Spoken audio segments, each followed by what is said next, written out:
Boston never sleeps, it just pretends to. At 2:17 a.m., the city looked calm, empty streets, muted traffic lights, soft snowfall settling on brick sidewalks. But beneath that calm, something rotten was moving, something powerful, something dangerous. Megan Hale felt it before she saw it. She stood across the street from the Harborview Hotel, camera hidden beneath her coat, breath slow and controlled. Years as an investigative photojournalist had taught her one rule above all others: when your instincts scream, listen. Tonight, they were screaming. Inside the hotel's private lounge, behind tinted glass and guarded doors, a man sat alone at a corner table. No entourage, no visible security, just a glass of untouched whiskey and a posture that radiated quiet authority. Julian Cross. Most people didn't recognize the name. And that was exactly how he wanted it. Officially, Julian Cross was a logistics consultant, someone who helped multinational companies streamline operations. Unofficially, at least according to whispers Megan had chased for nearly a year, he was the invisible hand behind shell corporations, offshore money flows, and influence networks that reached uncomfortably close to federal institutions. No proof, only patterns. Megan adjusted her lens, heart pounding. Across the street, Clara Nguyen watched from inside a parked sedan, fingers hovering over her laptop keyboard. Former cybersecurity analyst. Fired unofficially for asking questions the wrong people didn't want answered. Camera steady, Clara murmured into the encrypted earpiece. You've got one shot, no flash, no second angle. I know, Megan whispered back. I always know. That was a lie. Fear crept in anyway. Julian lifted his glass slightly, not to drink, but as if acknowledging someone Megan couldn't see. A man approached from behind, leaned in just enough to whisper something, then left. Megan clicked the shutter. Once, the sound felt deafening in her skull. Julian's eyes snapped up. For half a second, Megan thought he had seen her, really seen her. Not just a woman on the sidewalk, but a threat. Her chest tightened. Julian's gaze lingered, then drifted away. Megan exhaled, slow and silent. Got it, she whispered. One photo. One is all we need, Clara replied. Now leave, slowly. Megan turned, blending into the night. No running, no panic. Just another face disappearing into Boston's endless anonymity. They regrouped 20 minutes later in a cramped apartment 2 neighborhoods away, their temporary safe space. The walls were bare, the lights dim, the windows covered, nothing personal, nothing traceable. Clara loaded the image onto her screen. There he was, Julian Cross, perfectly composed, perfectly calm, and suddenly terrifyingly real. Clara frowned. That's him? That's him, Megan said. The man who doesn't exist on paper but shows up everywhere power changes hands. Clara zoomed in. He's alone, that's rare. That's what scares me, Megan replied. They sat in silence for a moment. Then Clara spoke the question they'd both been avoiding. Are we sure we want to keep going? Megan didn't answer immediately. She thought about the source who had vanished 3 months ago after mentioning Julian's name once, about the nonprofit accountant who'd resigned after flagging irregular transfers, about the sealed court documents she'd tried and failed to access, and she thought about her brother, a federal contractor, dead in what was ruled an accident, a case closed too fast, a case that years later still felt unfinished. Yes, Megan said quietly, we keep going. Clara nodded, though worry clouded her eyes. Then we do it right, no shortcuts, no hero moves. If we're wrong, this ends careers. If we're right, she didn't finish the sentence. Megan closed her laptop. We don't go public, not yet. No, Clara agreed. First we map him. Every move, every shadow. Outside, sirens wailed somewhere in the distance. Life went on unaware. Julian Cross finished his whiskey and stood. As he left the hotel, he paused just briefly and glanced down the street. For reasons he couldn't explain, something felt off. He smiled faintly. Somewhere in the city, someone had just made a very dangerous mistake. If this story pulled you in, stay with us. Like, share, and subscribe, because what comes next only gets darker, deeper, and far more dangerous. Boston looked different in daylight. Cleaner, safer, almost innocent. That illusion made Megan uneasy. She stood by the apartment window, watching commuters rush through slushy sidewalks, coffee cups in hand, unaware that the city's underbelly had teeth. The photo of Julian Cross sat open on her laptop behind her, quiet proof that something real had finally surfaced. But one photo wasn't a story. It was bait. Clara broke the silence from the kitchen. I ran him through every database I still have access to. Legit records, gray market archives, even the stuff I'm technically not supposed to touch. And, Megan asked without turning. And officially, Clara said, Julian Cross is boring, clean. Too clean, Megan turned around. That's never a good sign. Clara nodded. No criminal footprint, no lawsuits, no arrests, no visible assets tied directly to him. But she tapped the screen.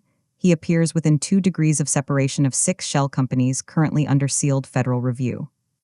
Megan felt a chill. Sealed means someone powerful is protecting them. Or watching them, Clara replied. Hard to tell which. They sat at the small table, laptops open, coffee growing cold between them. This was the part of investigative work Megan hated most. The waiting, the digging, the uncertainty. The part where doubt crept in and asked dangerous questions. What if they were wrong? Clara broke the tension. We need a third angle. Megan raised an eyebrow. Meaning? Meaning we stopped chasing Julian directly, Clara said. We mapped the people orbiting him. Drivers, consultants, vendors. Everyone who thinks they're insignificant. Megan smiled faintly. You're thinking like an investigator now. Clara snorted. I used to be one, before I got labeled difficult. Megan knew that story. Clara hadn't lost her job because she was reckless. She'd lost it because she refused to ignore anomalies. Because she asked why certain IP addresses were immune from scrutiny, because she didn't believe in coincidences. All right, Megan said. Where do we start? Clara pulled up a new screen. A logistics subcontractor named Evan Porter. Low level, boring life, just bought a house he can't afford. Megan leaned in, and he attended the same closed-door conference as Julian Cross last fall. No public record, invite only. Megan's jaw tightened. That's our thread. They didn't rush it. For the next week they observed. No contact, no interference, just patterns. Evan Porter woke at 6:10 a.m. every weekday, drove the same route, ate lunch alone, spoke to no one longer than necessary. The kind of man who wanted to be invisible, and that made him perfect. On the 7th day, Megan followed him into a quiet diner on the edge of Cambridge. No cameras, no crowd, just chipped mugs and the smell of grease. She sat 2 booths away, pretending to scroll through her phone. Evan ordered coffee. Black, no sugar. Megan waited. Timing mattered. When the waitress refilled his cup, Megan stood, deliberately fumbling her bag so a notebook slipped to the floor near his feet. Sorry, she said, bending down. Evan reached to help, their fingers brushing briefly. No problem, he muttered. Megan glanced at him just long enough. You look familiar. Evan stiffened. I don't think so. She smiled gently. Probably just Boston being small. She walked away, nothing dramatic, nothing suspicious. But later that night, Clara's screen lit up. He's searching you, Clara said quietly. Your press work, your name. Megan exhaled. Good, curiosity is a crack. 2 days later, Evan made a mistake. He logged into a secure work portal from a cafe Wi-Fi network. Clara caught it instantly.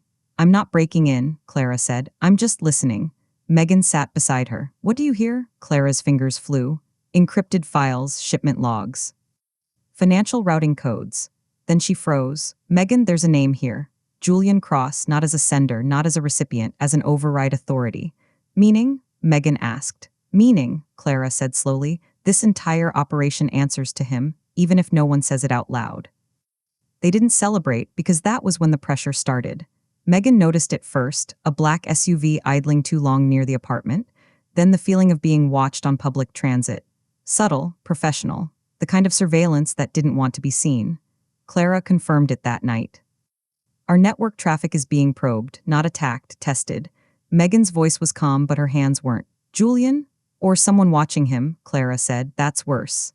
They made a decision then, one that would change the trajectory of everything. They needed help, not publicity, not backup, oversight. Megan reached out to someone she hadn't spoken to in years. Daniel Reyes, investigative editor, former federal liaison, a man who understood when to listen and when to keep his mouth shut. They met in a crowded bookstore cafe, surrounded by noise and strangers. Megan slid a flash drive across the table. Don't plug it in here. Daniel didn't touch it. What am I looking at? Patterns, Megan said, and a name that keeps surviving sealed investigations. Daniel studied her face. This isn't a fishing expedition. No, she replied. It's a warning. Daniel finally took the drive. If you're right, people won't thank you. I know, Megan said. That night, Julian Cross stood in his penthouse, staring out at the city. Someone had brushed too close to the edges of his operation, not enough to panic. But enough to remember. He picked up his phone. I want a quiet audit, he said calmly. No alarms, no damage. He paused, listening. And find out, Julian added, who's been asking the wrong questions. The first real mistake happened on a Tuesday. Megan would remember that detail later, not because it mattered, but because Tuesdays were supposed to be ordinary. Predictable, safe. This one was. The morning started quietly. Too quietly. Clara sat at the small desk, headphones on, eyes locked to a scrolling wall of encrypted traffic. Megan reviewed notes from Daniel Reyes, who had sent a single, carefully worded message the night before. "You're not wrong, but you're closer to something federal than you realize. Be careful." That line bothered Megan more than it reassured her. "Clara," she said, "tell me something's off." Clara didn't look up. Something off. Megan closed her notebook. Details. "They're not probing anymore," Clara said. "They've mapped us, our digital behavior, our timing, our routines." Megan felt a familiar tightening in her chest. "Julian?" "Not directly," Clara replied. "This feels outsourced, professional counterintelligence." Which means either Julian's smarter than we thought, or someone bigger just noticed us. That was worse. They changed plans immediately. No field work, no new contacts, no digital noise. The goal was simple: disappear without vanishing. But Evan Porter didn't get the memo. At 2:43 p.m. Clara's screen flashed red. "Evan just accessed a restricted ledger," she said. "That file hasn't been touched in months." Megan stood. "Why now?" Clara's fingers moved fast. "Because someone told him to, or scared him into it." A pause, then Clara's voice dropped. "Megan, he just copied it." Megan's stomach sank. And that copy request triggered a silent alert," Clara said. "Not to us, to someone else." They stared at each other. This was it, the moment every investigator dreads. The point where observation turns into collision. "We can't let him walk into this blind," Megan said. Clara hesitated. "If we contact him now, we expose ourselves." "If we don't," Megan replied, "he becomes the fall guy." That decided it. They moved fast. Megan texted Evan from a burner number, keeping it vague, harmless. "You don't know me, but someone is watching your accounts. If you value your job or your freedom, leave work early today. Go home, don't talk to anyone." 3 dots appeared, disappeared, no reply. At 5:18 p.m., Evan left his office. At 5:24, he was followed. Clara saw it first, 2 vehicles rotating positions, never close enough to be obvious. "Megan," Clara said quietly, "he's being tailed." Megan grabbed her coat. "I'm going." "No," Clara snapped. "That's exactly how this goes wrong." "He doesn't know what he's in," Megan said. "I won't let him take the hit alone." Clara stood. "Then I'm coming." They kept their distance, blending into the early evening crowd. Evan moved fast now, panic leaking into his posture. He ducked into a subway station, swiped through the turnstiles, disappeared underground. The followers didn't rush. They waited, professionals. Clara whispered, "This is bad." The train arrived, doors opened, Evan stepped in. Megan and Clara followed, 3 cars back, the doors closed, the train moved. For a moment it felt like escape. Then Evan's phone rang. Megan watched his face change, confusion, then fear. He stood up abruptly. That's when the man in the gray coat blocked the aisle. No badge, no weapon, just a calm voice.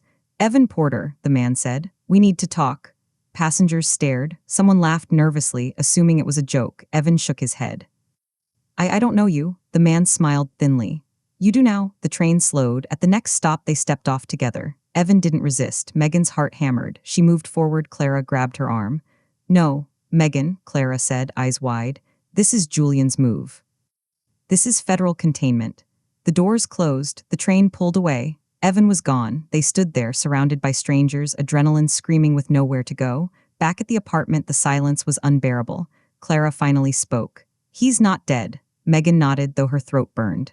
"No. But his life is over." They waited an hour, 2, then Daniel Reyes called. His voice was tight. They picked up a subcontractor, Evan Porter, quiet detainment. Megan closed her eyes. "Protective custody?" "No," Daniel said. "Damage control." Clara leaned in. "What about Julian?"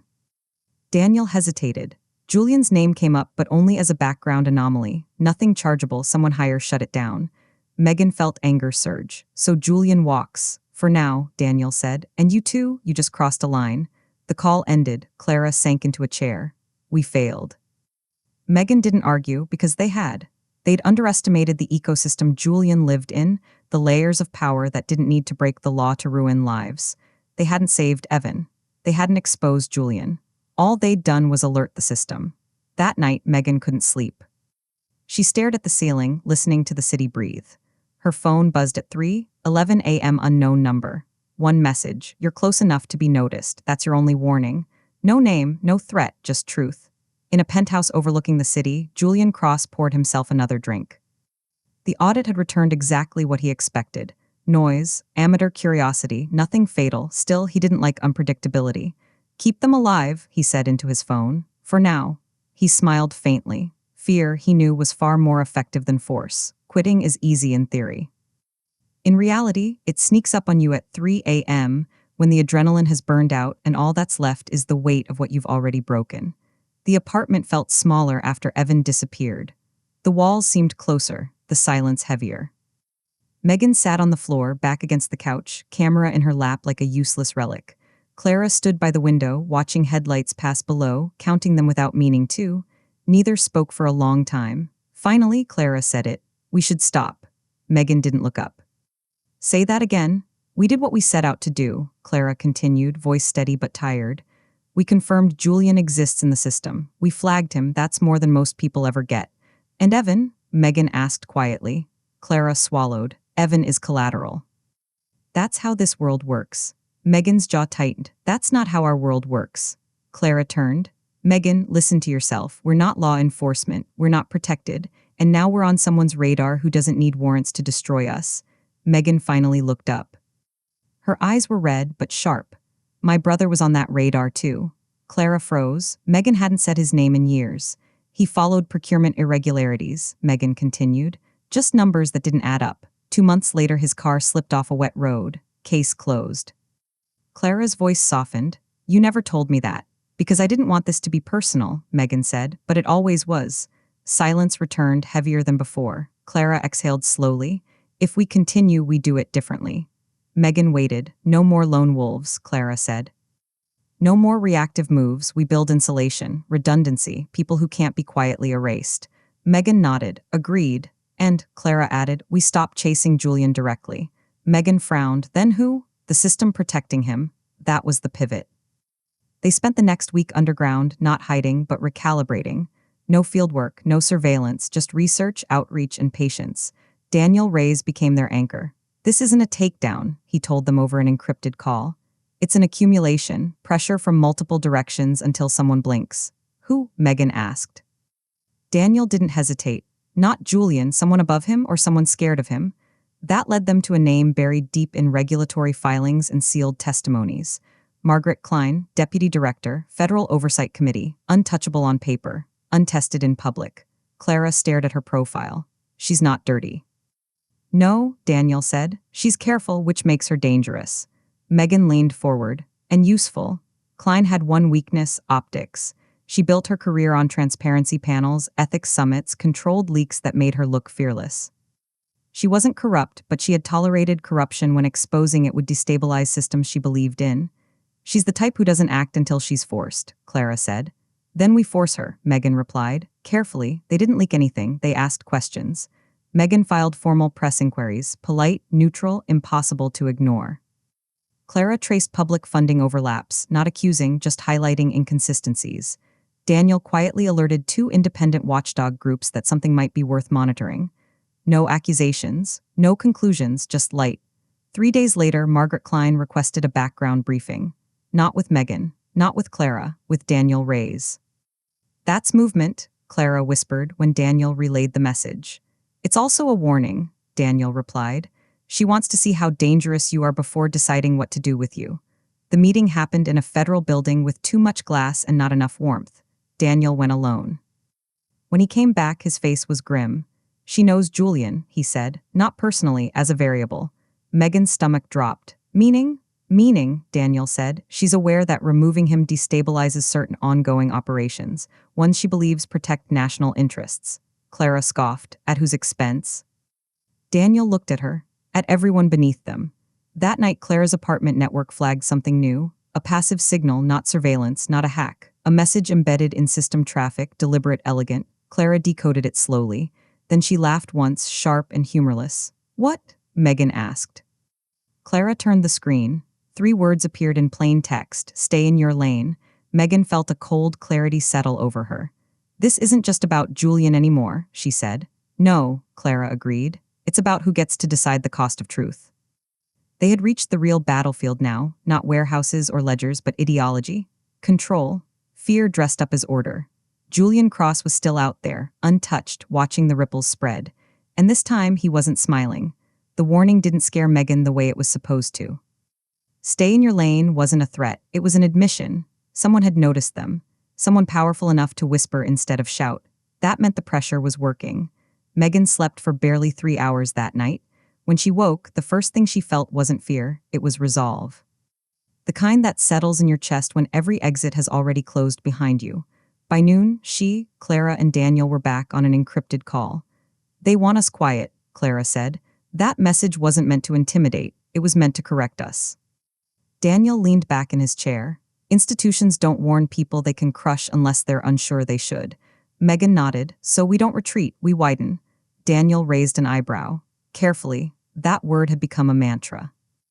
They shifted strategy again, this time not toward exposure, but toward legitimacy. If the system wanted to frame them as reckless outsiders, they'd remove that option. Megan reached out to 3 journalists she trusted, not headline chasers, long-form investigators, people who didn't publish until every dot was locked into place. She didn't give them documents, she gave them questions. Why does Julian Cross have regulatory immunity that predates his current role? Why were 3 audits quietly reclassified as internal reviews?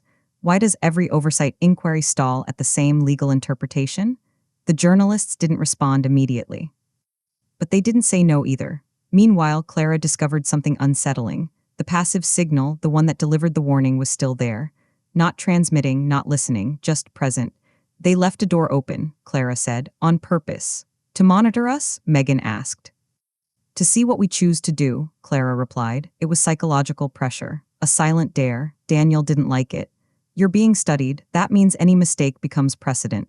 Then we don't make mistakes, Megan said. That afternoon, something unexpected happened. Rebecca called. Megan stared at the incoming name, pulse steady but sharp. She hadn't blocked Rebecca, not out of kindness, out of curiosity. She answered.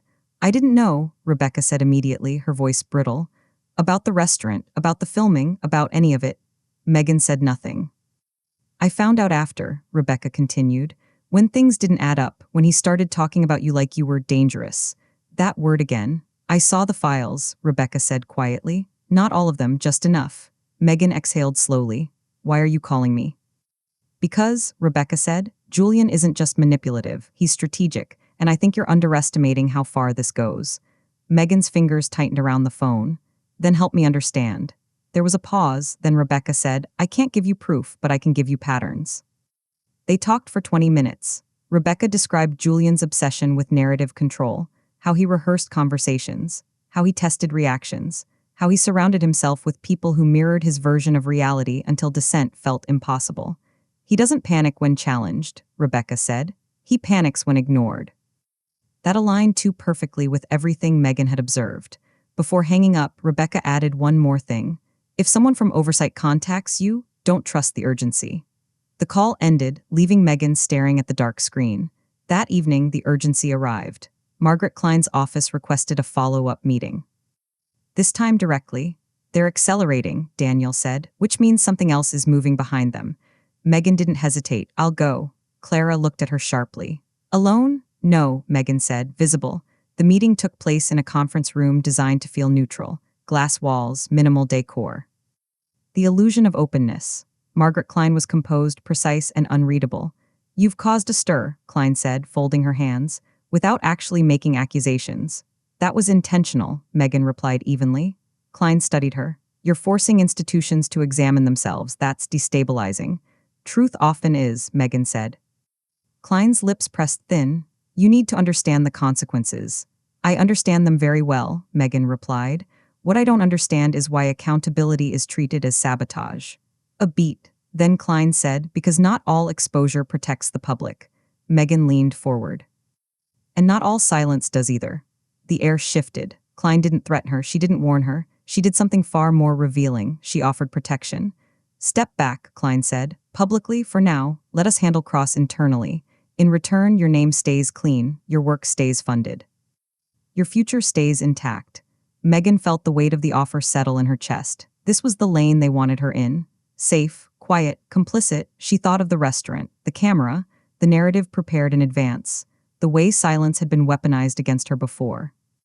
No, Megan said. Klein's expression didn't change, but something hardened behind her eyes.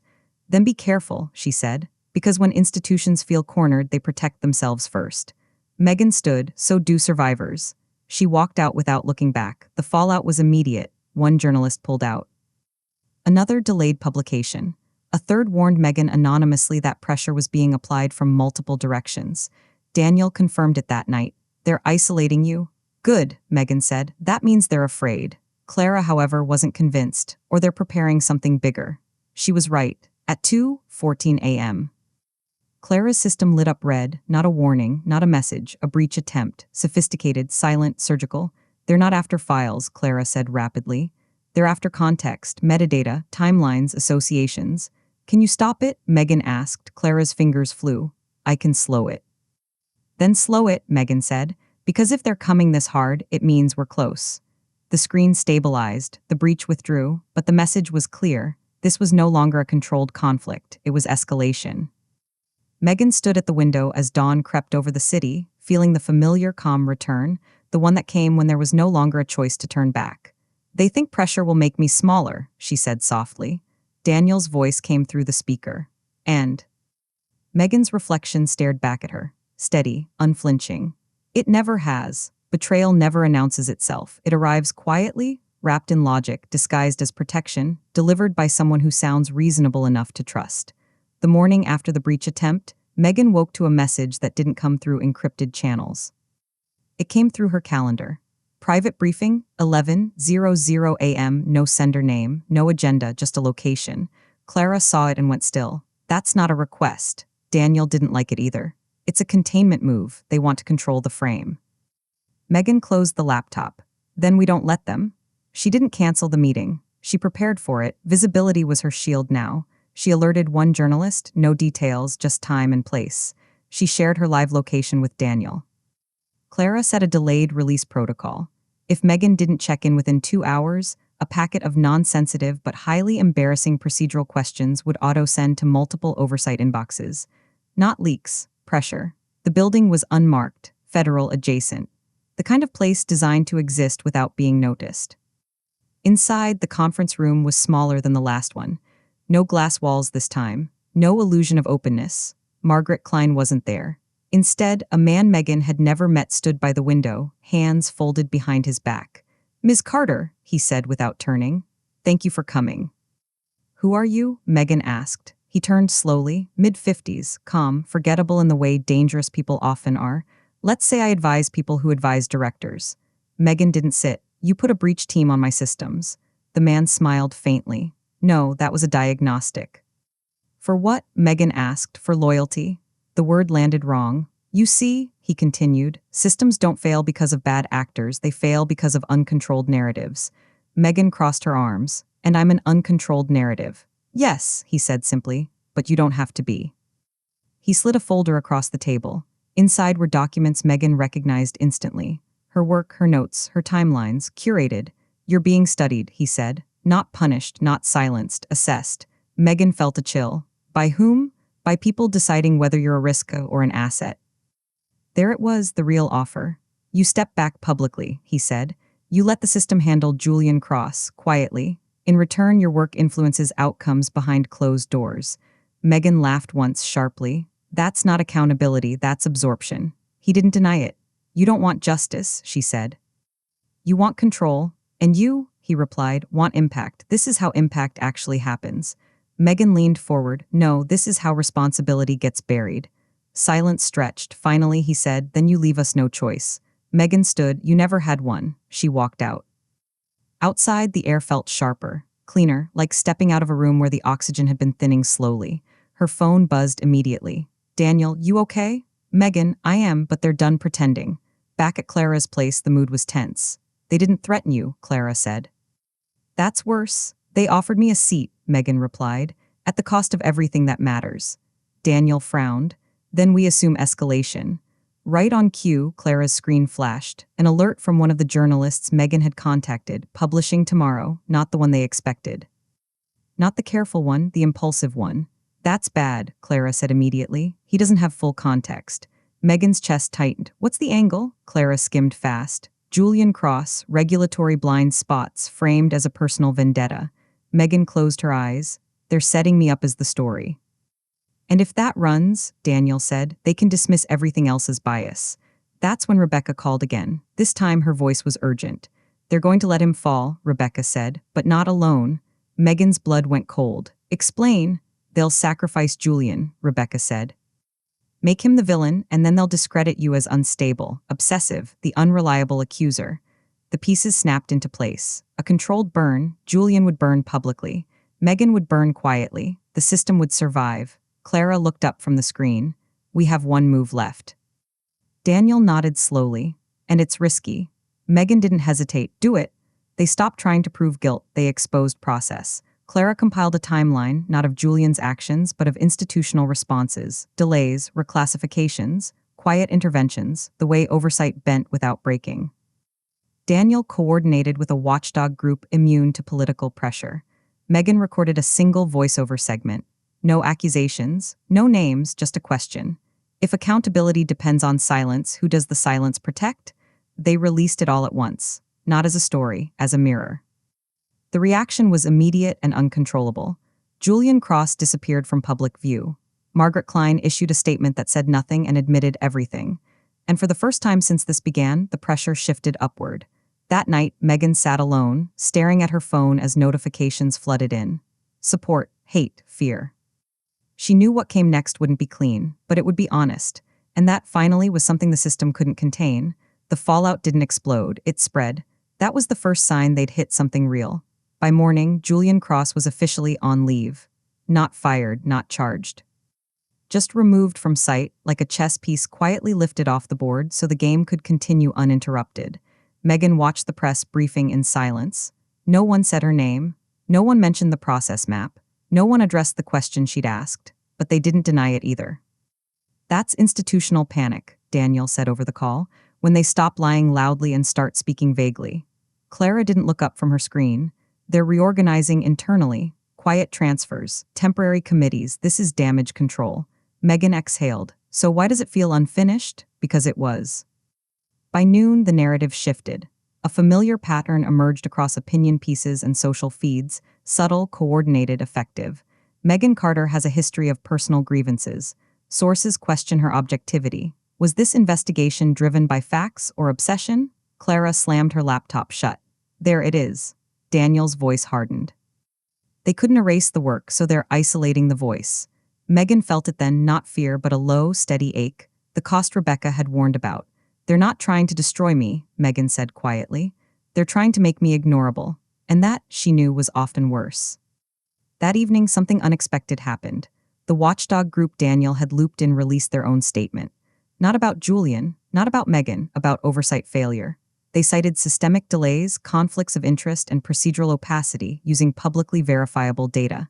No accusations, no emotion, just structure. And at the bottom, one line. This review was initiated independently, following public questions raised by a private citizen. They didn't name her, but they acknowledged her. That's insulation, Clara said, relief flickering across her face. They can't call this a vendetta anymore. Daniel nodded. It also means others are watching now. Watching meant scrutiny, scrutiny meant pressure, and pressure always forced a response. That response came sooner than expected. Rebecca showed up in person. She stood in Clara's doorway, pale, eyes tired but clear. I can't do this from the sidelines anymore. Megan studied her carefully.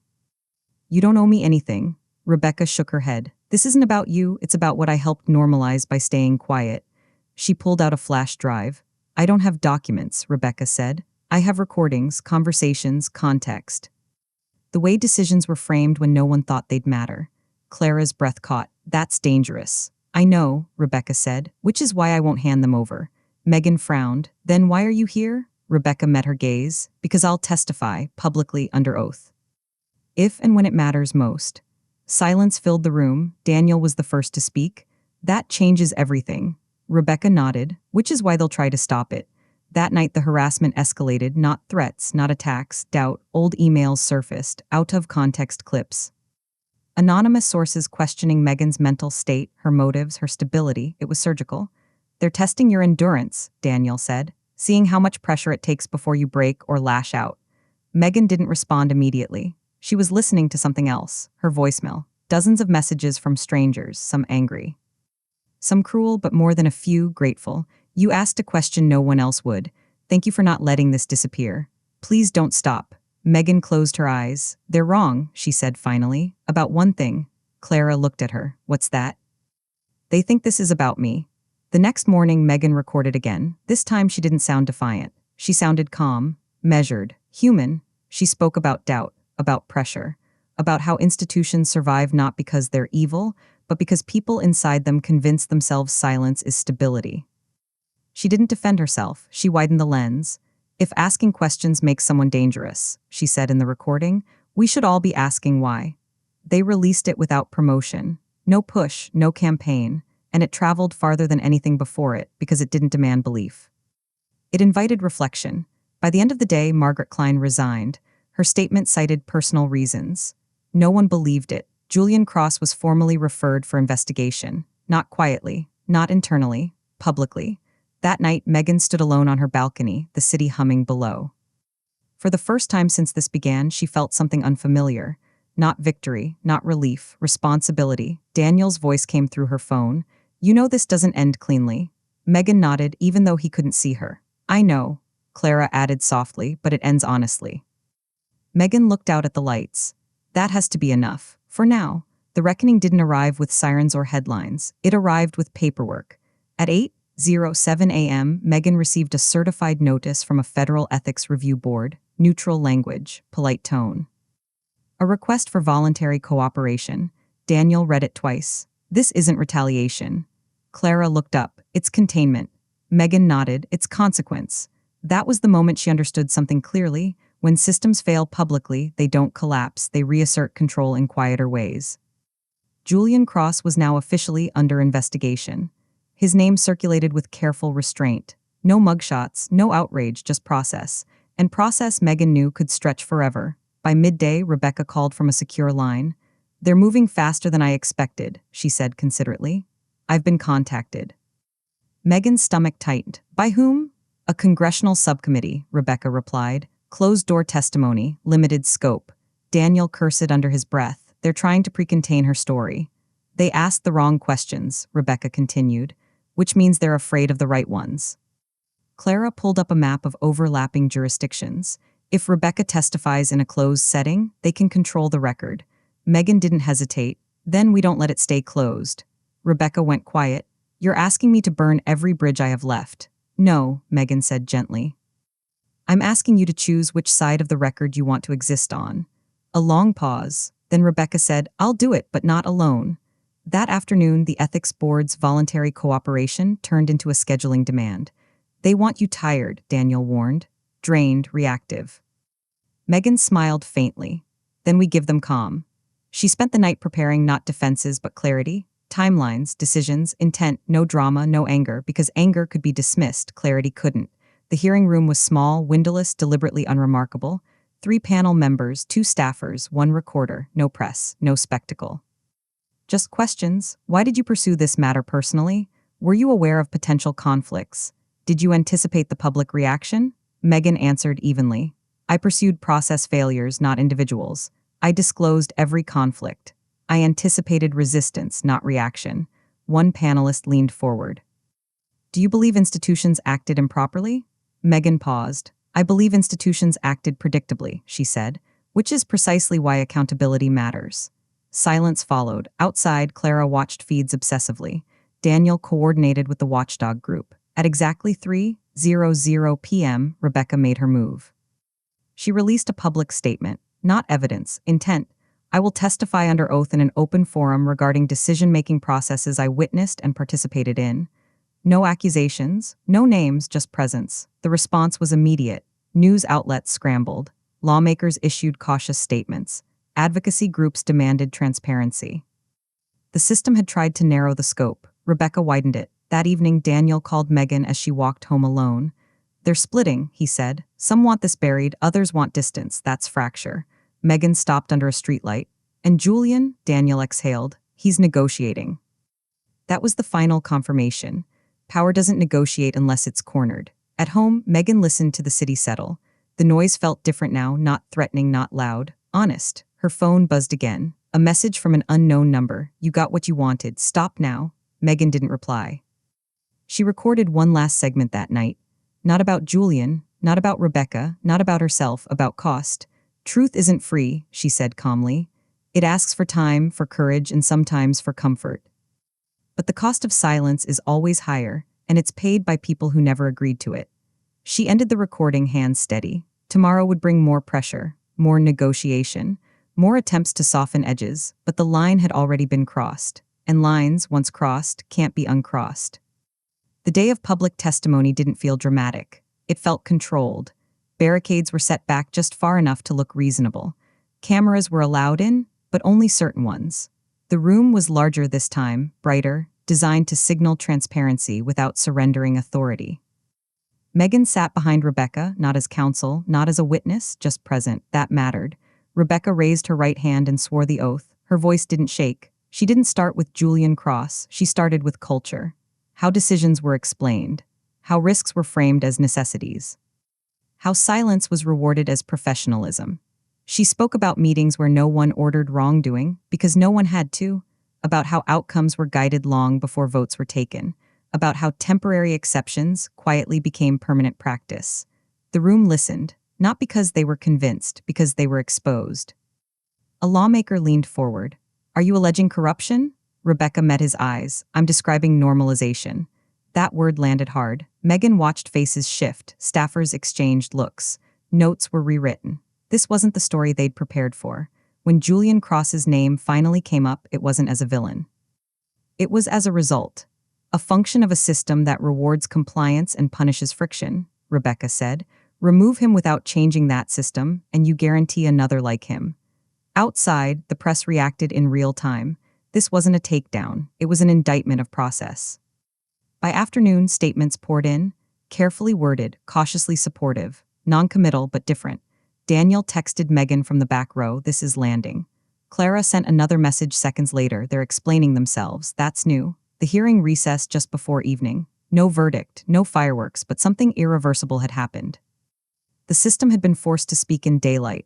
As Rebecca stepped down, she looked at Megan, not relieved, not triumphant, resolved. I won't be invited back into those rooms, she said quietly. Megan nodded. You changed what happens in them. That night, the narrative finally shifted, not toward Megan. Not toward Rebecca, toward accountability. Think pieces replaced hit jobs. Experts debated oversight structures instead of personalities. The question Megan had asked weeks ago echoed everywhere now. Who does silence protect? Julian Cross issued a statement through counsel. He denied wrongdoing. He welcomed review. He emphasized service. No one was listening anymore. At midnight, Megan stood alone in her apartment, lights off, city glowing beyond the glass. The adrenaline had faded, leaving clarity behind. Daniel called one last time. This goes one of two ways now. Megan smiled faintly. It already went the only way it could. What's that? Into the record. She ended the call and opened her recorder. This wasn't a hook. This wasn't pressure. It was closure. Stories like this don't end with justice, she said calmly. They end with responsibility, passed from a few people to many. What happens next doesn't belong to me. She paused. It belongs to anyone willing to keep asking.